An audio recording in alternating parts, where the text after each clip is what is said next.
Hello Technolovers, di tengah bencana banjir besar yang melanda Sumatera termasuk Aceh pada penghujung tahun 2025, suara-suara lama kembali ikut naik ke permukaan saat ribuan warga berjuang menyelamatkan diri, menyalurkan bantuan serta membenahi rumah, jembatan, dan jalan yang rusak.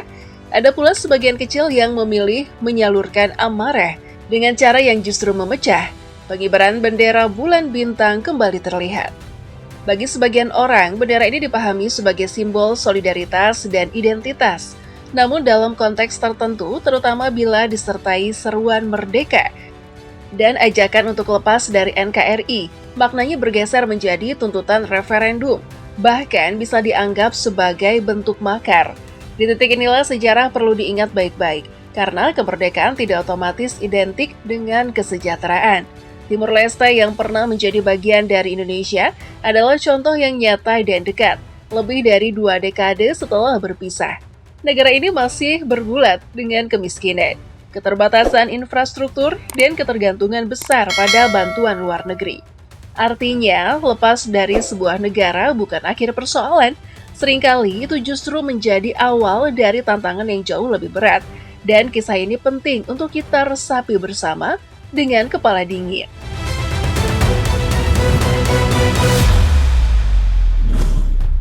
Di tengah pemulihan dari banjir bandang dan longsor yang melanda Aceh dan sebagian wilayah Sumatera sejak akhir November 2025, dengan puncak situasi pada 25 Desember 2025, berlanjut hingga dini hari 26 Desember, terjadi konvoi dan aksi demonstrasi oleh sekelompok warga di kota Sumawe dan Aceh Utara.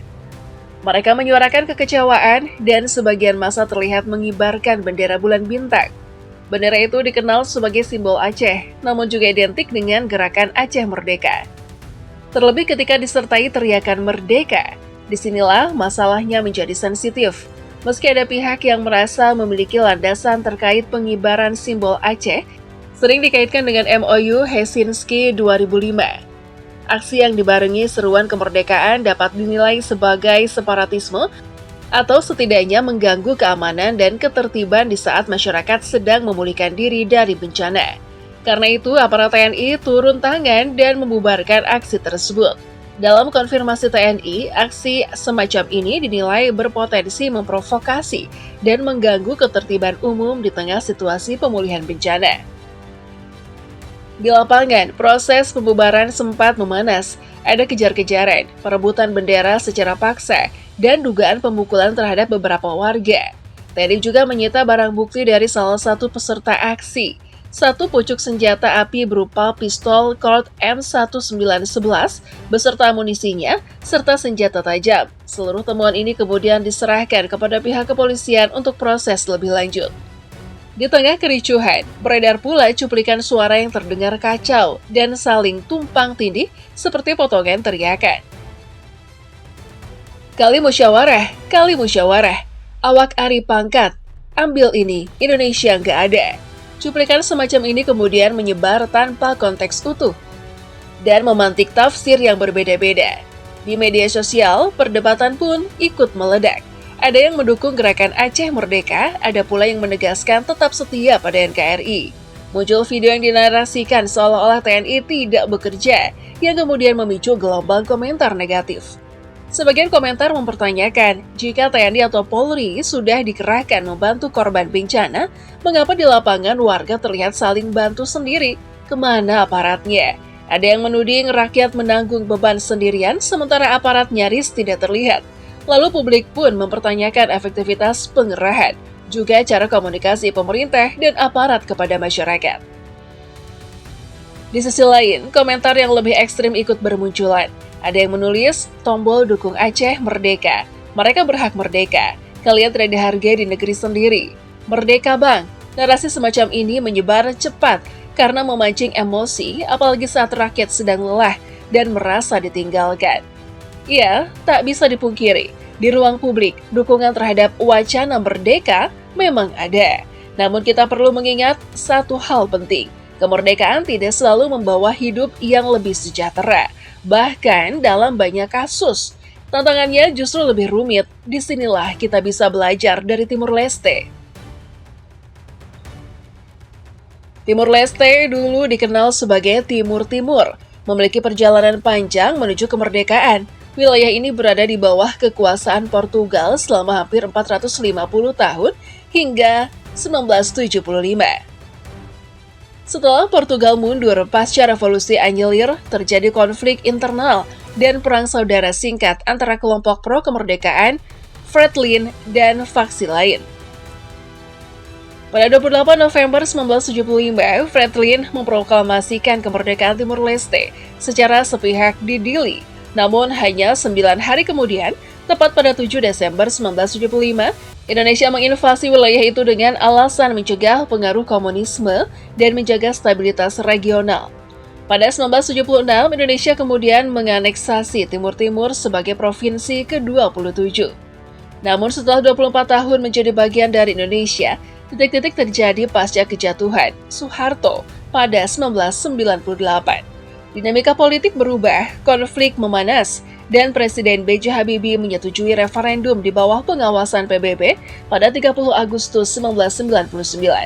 Hasilnya jelas, 78,5% warga memilih kemerdekaan. Pasca referendum, kekerasan dan pertempuran meletus. Situasi baru mereda setelah pasukan internasional, Interfaith yang dipimpin Australia, masuk untuk menstabilkan keadaan. Dan akhirnya pada 20 Mei 2002, Timur Leste resmi merdeka sebagai negara berdaulat. Sementara tentara Indonesia menarik diri. Ada momen-momen tegang di lapangan, termasuk saat tentara Indonesia berhadapan dengan pasukan internasional yang dipimpin Australia. Sebuah fase yang menandai babak akhir dari proses yang panjang dan berdarah. Proses ini penuh kehancuran. Kemerdekaan memang diraih, tetapi dengan harga yang mahal. Ekonomi runtuh, infrastruktur hancur, dan trauma sosial tertinggal dalam. 2 dekade pasca kemerdekaan, Timur Leste menghadapi realitas yang tidak ringan. Secara ekonomi, negara ini bergantung besar pada pendapatan minyak dan gas dari Laut Timur, yang selama ini menyumbang porsi utama pemasukan negara.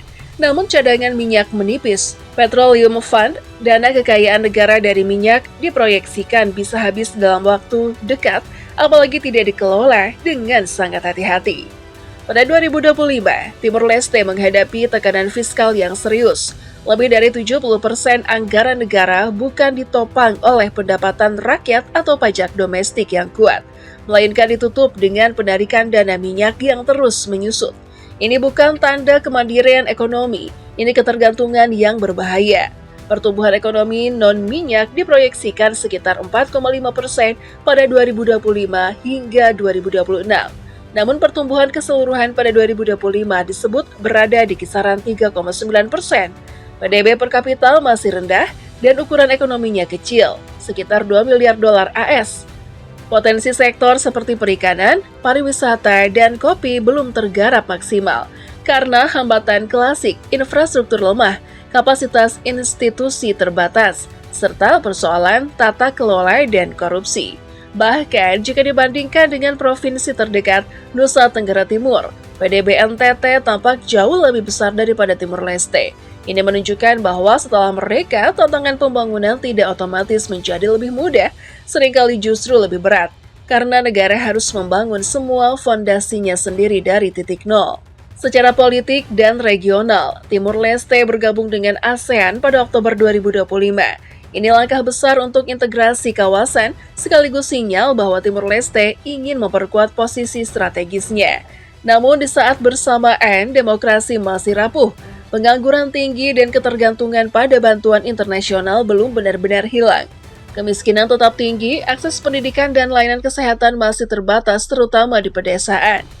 Jadi, Timur Leste memang merdeka, berdaulat, dan diakui dunia. Tapi perjuangan ekonomi dan sosialnya menegaskan satu pelajaran. Kemerdekaan bukan akhir dari masalah, seringkali itu adalah awal dari babak tantangan yang sama sekali baru. Dan sekarang kembali ke Aceh.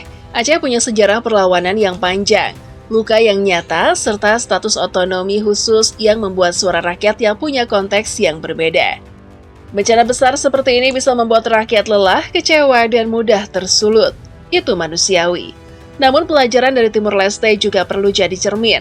Timur Leste merdeka setelah puluhan tahun konflik dan kini masih bergulat dengan ketergantungan ekonomi, keterbatasan infrastruktur, serta kerentanan internal. Karena itu, bagi Aceh, solusi yang paling realistis mungkin bukan pemisahan, melainkan tuntutan reformasi yang konkret, transparansi, akuntabilitas, distribusi bantuan yang cepat, dan kehadiran negara yang benar-benar terasa bukan hanya di atas kertas. Mengibarkan simbol dan meneriakan merdeka mungkin terasa seperti bentuk protes yang paling keras. Tapi pertanyaan besarnya tetap sama. Apakah merdeka benar-benar jawaban atau justru memperdalam luka dan memperpanjang derita? Pada akhirnya kisah ini bukan tentang siapa yang paling keras berteriak atau siapa yang paling berani mengangkat simbol. Ini tentang pilihan masa depan dan konsekuensinya. Aceh punya sejarah panjang, punya hak untuk bersuara, dan punya alasan untuk menuntut keadilan. Namun sejarah juga memberi pelajaran mahal, kemerdekaan bukan obat mujarab, dan pemisahan tidak otomatis membawa kesejahteraan. Timur Leste sudah merdeka, berdaulat, diakui dunia. Namun 2 dekade kemudian, mereka masih berjuang keluar dari kemiskinan, ketergantungan, dan keterbatasan yang berat. Maka, di tengah bencana, yang paling dibutuhkan Aceh bukan perpecahan, melainkan kehadiran negara yang adil, cepat, dan nyata. Bantuan yang sampai, birokrasi yang tanggap, penegakan hukum yang rapi, dan rasa aman yang tidak pilih-pilih. Bukan janji kosong, bukan kekerasan, tapi solusi yang terasa di lapangan. Karena masa depan Aceh tidak ditentukan oleh bendera yang dikibarkan hari ini, melainkan oleh keputusan yang diambil dengan kepala dingin, belajar dari sejarah, menimbang konsekuensi, dan berpikir jauh melampaui emosi sesaat.